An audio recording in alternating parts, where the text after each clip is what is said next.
ക്രിക്കറ്റിൽ താൻ കണ്ട ഏറ്റവും മികച്ച താരത്തെ തെരഞ്ഞെടുത്ത് മുൻ ഓസ്ട്രേലിയൻ നായകൻ റിക്കി പോണ്ടിംഗ്. ദക്ഷിണാഫ്രിക്കൻ ഓൾറൗണ്ടർ ജാക്ക് കാലിസ് ആണ് ഏറ്റവും മികച്ച ക്രിക്കറ്റ് കളിക്കാരനെന്നും മറ്റുള്ളവർ എന്ത് പറയുന്നുവെന്ന് താൻ ചിന്തിക്കുന്നില്ലെന്നും പോണ്ടിംഗ് പറഞ്ഞു.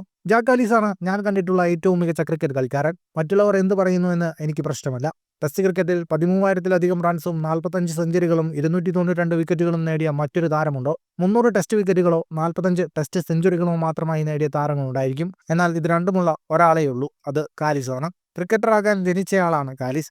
ഇതിനെല്ലാം പുറമെ സ്ലിപ്പിൽ അസാധാരണ ക്യാച്ചിങ് മികവ് കൊണ്ടും കാലിസ് മികവ് കാട്ടിയിട്ടുണ്ട്. ഒരുപക്ഷെ സ്ലിപ്പ് ഫീൽഡർ എന്ന നിലയിൽ കാലിസിന്റെ മികവ് അധികമാരും ശ്രദ്ധിച്ചിട്ടുണ്ടാകില്ല. ഒതുങ്ങിക്കൂടുന്ന കാലിസിന്റെ വ്യക്തിത്വം കൊണ്ട് മാധ്യമങ്ങളാൽ അദ്ദേഹം ഒരുപാട് ആഘോഷിക്കപ്പെട്ടിട്ടില്ല. അതുകൊണ്ട് തന്നെ അദ്ദേഹത്തിന്റെ പ്രകടനങ്ങളും എളുപ്പത്തിൽ എല്ലാവരും മറന്നു കളയുന്നുണ്ടെന്നും പോണ്ടിംഗ് പറഞ്ഞു. 19 വർഷത്തോളം ക്രിക്കറ്റിൽ സജീവമായ ജാക്ക് കാലിസ് 166 ടെസ്റ്റ് മത്സരവും 328 ഏകദിനവും ദക്ഷിണാഫ്രിക്കയ്ക്ക് വേണ്ടി കളിച്ചു.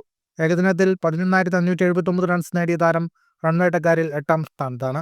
ടെസ്റ്റ് ക്രിക്കറ്റിൽ 13,289 റൺസ് നേടി ഉയർന്ന റൺവേട്ടക്കാരിൽ 3ാമതാണ് കാലിസ്. ടെസ്റ്റിൽ 292 വിക്കറ്റുകളും ഏകദിനത്തിൽ 273 വിക്കറ്റുകളും സ്വന്തമാക്കിയ കാലിസ് ട്വന്റി ക്രിക്കറ്റിൽ 12 വിക്കറ്റുകളും സ്വന്തമാക്കി. 519 അന്താരാഷ്ട്ര മത്സരത്തിൽ പങ്കെടുത്ത താരം ടെസ്റ്റിലെ 200-ന് മുകളിലുള്ള ക്യാച്ചുകളടക്കം 338 ക്യാച്ചുകൾ സ്വന്തമാക്കിയിട്ടുണ്ട്. കൂടുതൽ ക്രിക്കറ്റ് വാർത്തകൾക്കായി ചാനൽ ഇപ്പോൾ തന്നെ സബ്സ്ക്രൈബ് ചെയ്യൂ.